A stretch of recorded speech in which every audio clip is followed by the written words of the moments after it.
الله الرحمن الرحيم ألف لام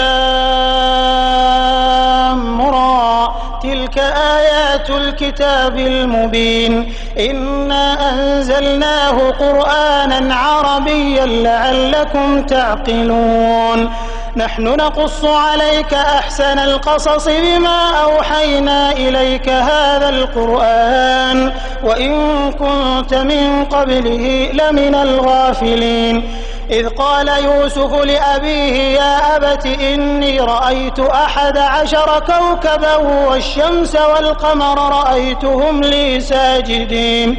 قال يا بني لا تقصص رؤياك على إخوتك فيكيدوا لك كيدا إن الشيطان للإنسان عدو مبين وكذلك يجتبيك ربك ويعلمك من تأويل الأحاديث ويتم نعمته عليك وعلى آل يعقوب كما أتمها على أبويك من قبل إبراهيم وإسحاق إن ربك عليم حكيم لقد كان في يوسف وإخوته آيات للسائلين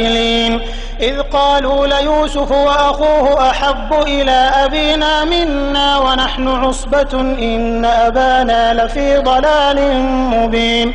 اقتلوا يوسف أو اطرحوه أرضا يخل لكم وجه أبيكم وتكونوا من بعده قوما صالحين قال قائل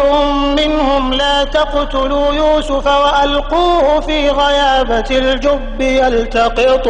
يلتقطه بعض السيارة إن كنتم فاعلين قالوا يا أبانا ما لك لا تأمنا على يوسف وإنا له لناصحون أرسله معنا غدا يرتع ويلعب وإنا له لحافظون قال إني ليحزنني أن تذهبوا به وأخاف أن يأكله الذئب وأنتم عنه غافلون قالوا لئن أكله الذئب ونحن عصبة إنا إذا لخاسرون فلما ذهبوا به وأجمعوا أن يجعلوه في غيابة الجب وأوحينا إليه لتنبئنهم بأمرهم هذا وهم لا يشعرون وجاءوا أباهم عشاء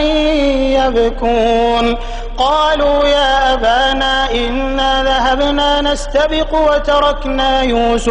وتركنا يوسف عند متاعنا فأكله الذئب وما أنت بمؤمن لنا ولو كنا صادقين وجاءوا على قميصه بدم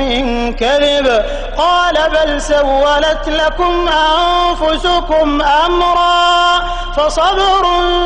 جميل والله المستعان على ما تصفون وجاءت سيارة فأرسلوا واردهم فأدلى دلوه قال يا بشرى هذا غلام وأسروه بضاعة والله عليم بما يعملون وشروه بثمن بخس دراهم معدودة وكانوا فيه من الزاهدين وقال الذي اشتراه من مصر لامرأته أكرمي مثواه